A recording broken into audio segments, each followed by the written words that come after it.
नमस्कार, मी डॉक्टर कविता राणे. बुलेटिनमध्ये आपल्या सर्वांचं स्वागत. बुलेटिनच्या सुरुवातीला बातमी आहे महाराष्ट्राच्या राजकीय वर्तुळातून.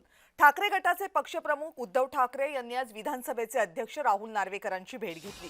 विरोधी पक्षनेते पद आमच्या पक्षाला मिळावं अशी उद्धव ठाकरेंची मागणी आहे. याबाबतच दोघांमध्ये चर्चा झाली.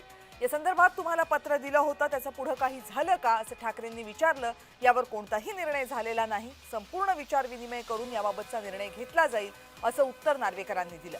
विद्यमान विधानसभेला 1 वर्ष उलटलंय तरी सभागृहामध्ये विरोधी पक्षनेता नाहीये आणि यावरून ठाकरे गट गेल्या काही दिवसांपासून टीका करते. पण विरोधी पक्षनेता नसण्यामागे महत्त्वाचं कारण आहे. ते म्हणजे एखाद्या पक्षाला विरोधी पक्षनेतेपद बहाल करण्यासाठी सभागृहाच्या एकूण सदस्य संख्येच्या किमान 10% आमदार संख्या त्या पक्षाकडे असणं गरजेचं असतं. महाराष्ट्राच्या विधानसभेमध्ये 288 आमदार आहेत. त्याच्या 10% म्हणजे किमान 29 आमदार हवेत. पण कोणत्याच विरोधी पक्षाकडे सध्या तितके आमदार नाहीयेत. त्यामुळे विरोधी पक्ष नेतेपद देणं हे विद्यमान अध्यक्ष राहुल नार्वेकर यांना कायद्यानं बंधनकारक नाहीये.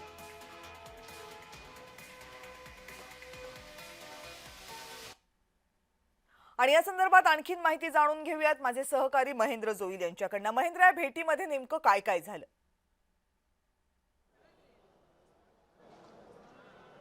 नक्कीच कविता मॅम, आज उद्धव ठाकरेंनी विधानसभा अध्यक्षांची भेट घेतली होती. विरोधी पक्षनेतेपदासाठी भास्कर जाधव यांचं जे नाव देण्यात आलं होतं त्याबद्दल काही निर्णय झाला आहे का, हे या सर्व संदर्भात त्यांची चर्चा झाली. त्यावर राहुल नार्वेकरांनी त्यावर असं सांगितलं की अद्याप या सगळ्या संदर्भात कोणतीही जो तो निर्णय झालेला नाही. संपूर्ण विचार विनिमय करूनच हा निर्णय घेण्यात येईल. त्यावर उद्धव ठाकरेंनी विधानसभा विरोधी पक्षनेतेपद शिवसेना पक्षाला देण्यापर्यंत कधीपर्यंत निर्णय देईल, कारण 1 वर्ष झालंय हा मागे त्यांनी भास्कर जाधव यांचं नाव दिलं होतं, त्यावर अजून काही चर्चा झाली नाही.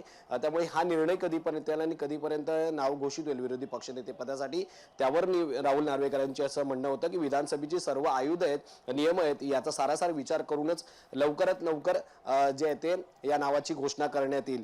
त्यामुळे अद्याप तरी या सगळ्या चर्चेमध्ये पाहिलं तर उद्धव ठाकरे गटाने जे दिलेलं नाव होतं विरोधी पक्षनेते पदासाठी त्यावर कुठलीही चर्चा झालेली नाही आणि अधिवेशन संपायला 2 दिवस उरले आहेत. त्यामुळे या अधिवेशनातही विरोधी पक्षनेतेपद जे आहे ते मिळणं हे मुश्किलच दिसतंय.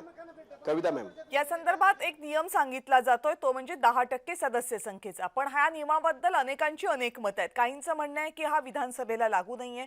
काहींचं म्हणणं आहे की 2 आमदार असताना सुद्धा विरोधी पक्षनेतेपद दिलं गेलं होतं.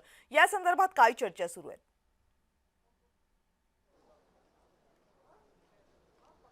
कविता, पण या संदर्भात काही चर्चा झाली नाहीये. फक्त ठाकरे गटांनी जे 10% जी आमदारांची संख्या असेल त्या संदर्भात प्रसारमाध्यमांना ह्या सगळ्या गोष्टी सांगितल्या होत्या. मात्र या संदर्भात विधानसभा अध्यक्षांकडे काही चर्चा झाली नाही. मात्र फक्त उद्धव ठाकरे यांनी फक्त या 2 गोष्टींचा विचार केला होता की का निर्णय इतक्या लेट होतोय.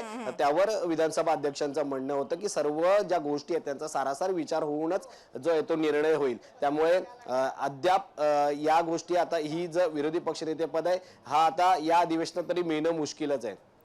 धन्यवाद तुम्ही दिलेल्या सगळ्या सविस्तर माहितीबद्दल. हे निश्चित आहे की आता विरोधी पक्षनेतेपदाचा निर्णय जरी झाला तरी त्याची अंमलबजावणी या अधिवेशनामध्ये होणं खूपच कठीण दिसते. त्यामुळे राहुल नार्वेकर आणि उद्धव ठाकरे यांची भेट जरी झाली असली तरी त्या भेटीनंतर लगेचच महाराष्ट्राला विरोधी पक्षनेता मिळण्याची शक्यता तुर्तास तरी धुसर दिसतेय.